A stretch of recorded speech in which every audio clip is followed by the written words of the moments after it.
Hi there. How you doing today? Yeah, it's your host, Clyde. And you know what? I got another message for you today. This one's going to be by analogy because you know what? I don't want to get kicked off the platforms anymore because my messages are not getting to you if I get kicked off the platform. So you really have to listen to this carefully and apply it somewhere in your life where you believe it fits. That way I can't be accused of saying anything other than just pointing my 1585ers, my 1090ers in the right direction. So remember, before I begin, hit that like button. If you haven't already, subscribe. Share these videos. This message needs to get out there. Okay.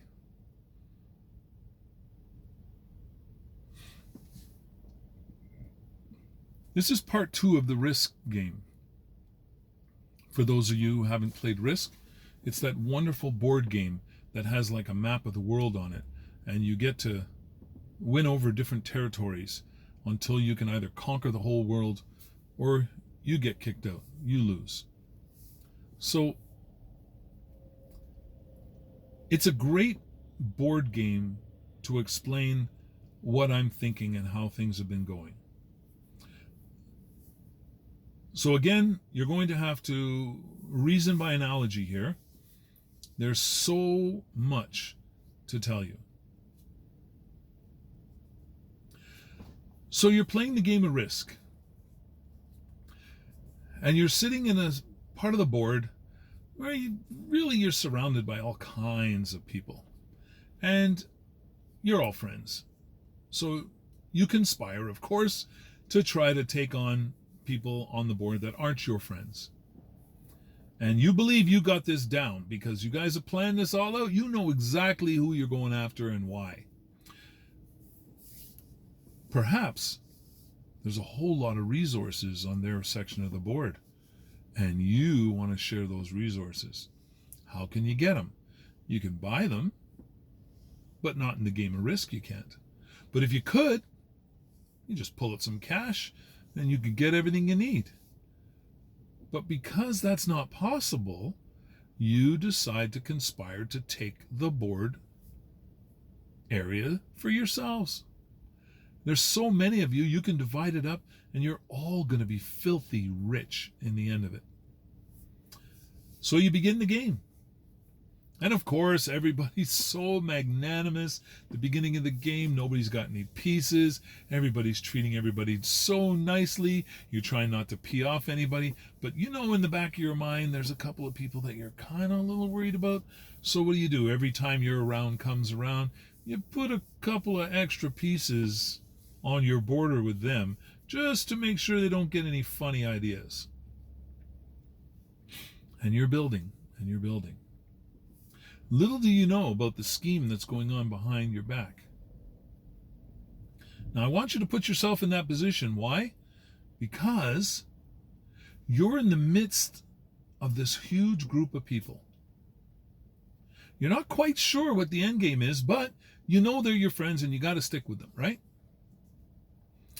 Then you start watching the game. And everybody seems to be taking a little chunk out of that spot on the board, and you're like, well, that's odd. Why is everybody choosing to go that route? Okay, well, I understand you're not going to fight against your old friends that are right next door to you and stuff, because that's not good. But in the midst of the board game, you find, how did that person move all of their pieces into the right area? They're repulsing everything that comes at them and depleting everybody's men. They're just dropping like flies. Well,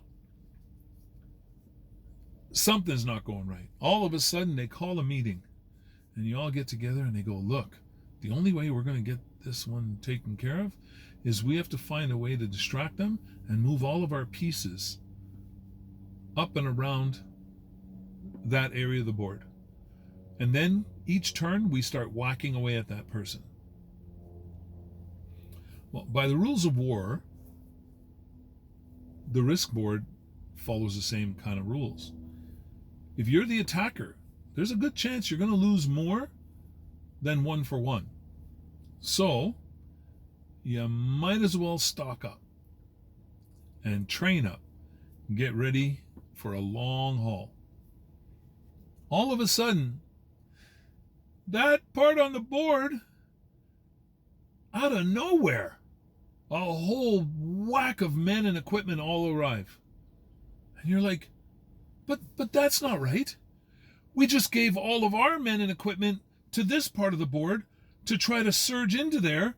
Now, wow, where did he get all that equipment and all those men? He's got his whole area secure now. And every time we try to punch through, we get obliterated. We're losing like 10-to-1 men. But you forgot to look at the fact that you're on the attack. You're the one who is going against somebody else who hasn't bothered you. Not only do you have the disadvantage of being the attacker, but you also have the disadvantage of being an attacker with no moral ground to stand on. So your morale isn't great. As you lose men desperately, you start to get really frantic, and you start throwing the kitchen sink and everything at them. Now, you've just alerted that part of the board to the point that you're in this to kill them. Or unalive them, excuse me. But we're not talking about real people or anything. We're talking about the risk board, so hopefully that slip isn't going to hurt. So you definitely, well, not you, because you're in the midst of this thing. You really aren't even sure about the whole plan. But the others who were unleashing this plan have no good intentions whatsoever but to unalive that area of the board and take over the territories and to divvy it up amongst you. You even had a proxy that you didn't give two hoots about. You know what I was going to say there. Hoots ain't a word, unless you're talking about the restaurant Hooters. So hoot's not a word. But you don't give two hoots, or your group doesn't give two hoops about what's going to go on with that proxy. So they just keep handing them equipment and men and equipment and equipment and men. And that equipment and men just keeps getting mowed down like somebody is mowing the lawn. Oh, sorry, I shouldn't have said that, because there's other people on the world that also like to mow the lawn in a different way. Not in a good way. Not in a defensive way. So, here they go. They're coming at him, and that spot on the board just keeps mowing him down. And everybody's wondering, how is it possible? How could this person still be bringing up all this equipment and all these men? Where are they coming from? Oh, they must be losing so many. They're just throwing women and children at this thing. And then somebody near the front opens their eyes and goes, nope, no women and children here. Wow, they're all volunteers. They've all come up here just to protect that part of the board. No coercion, no threats of death. And it continues on. Your group calls another meeting and says, folks, this might be a longer one than we expected, but we have to persevere. So you know what? You need to start getting some of your younger people up here, and we need to use them against the forces. And remember, you're not fighting the Death Star. If you were, then you'd have tons of volunteers. No, you're dragging them in.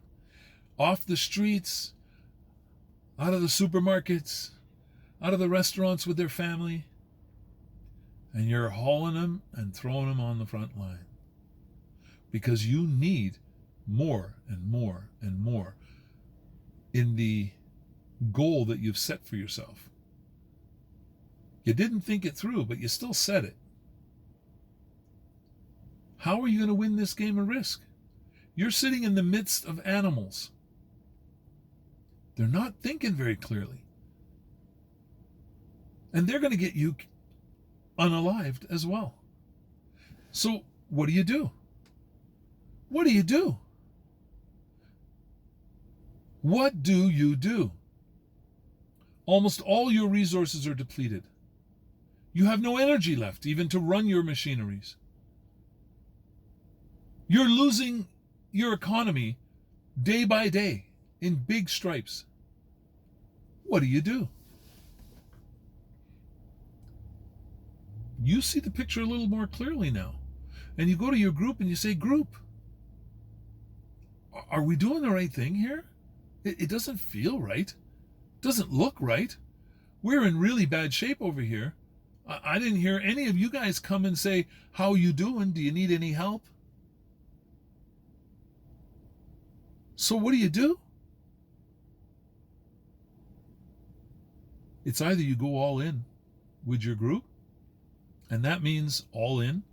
That means it could reach that crucial plateau where the extinction event is about to happen, or coming to within a hair of the extinction event.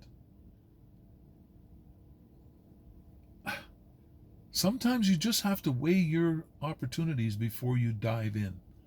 Don't jump in the pot until you test the water. These things are happening, and I'm telling you, I've been on top of it since the beginning. All these episodes.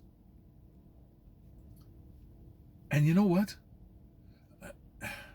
I'm not proud to say this, but I basically had every situation pegged as to how it was going to go. Sorry. It's kind of easy when you just look at human nature. Because for the most part, human nature sucks. It sucks big time. Why? Because there's always somebody greedier than the one beside. That's human nature.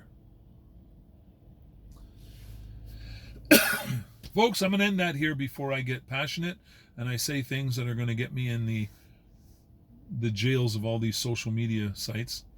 So I'm going to try to leave it in a position where it can get out to you and you can share it and maybe help some people think a little. I thought when it first all started, all of it had started, and I was like, this doesn't look good. Oh, this doesn't look right. And you know the worst thing about it? There's always that person that comes up to you, puts his arm around you and says, hey buddy, I got your back. What do you need? You think they're sincere. You let your guard down. And it's one of those little sections behind you. And they take you out. And you say, buddy, what? What did I do? Oh, nothing. I just needed your territory. I needed your riches. I needed your resources in order to be able to go further in my goal. Sorry. Oh, did I wipe you out? Yeah. You're going to have to sit out this one, boys. And don't worry, we're going to do a good job in your place. Folks, be careful. The snake is always close by. Always close by. And it's way more venomous than it looks. Because it knows how to portray itself in a positive light. So, my 1585ers, my 1090s, remember, hit that like button, subscribe, become a member, and remember, we never give up. We never give in. But we keep an open mind, because that's how we gather our knowledge. Knowledge is the only power we're ever going to have. It allows us to make very well-informed decisions. And you know what? Just sitting back and saying, well, I didn't do it. Oh, I didn't participate. Did you ever say anything? Did you ever speak up to anybody and say, hey, folks, give your head a shake? It's time to look at this clearly. That would be a smart thing to do. So anyway, have a great day now that I've made your day, giving you all this positivity to go by. Ciao, folks. Till the next one.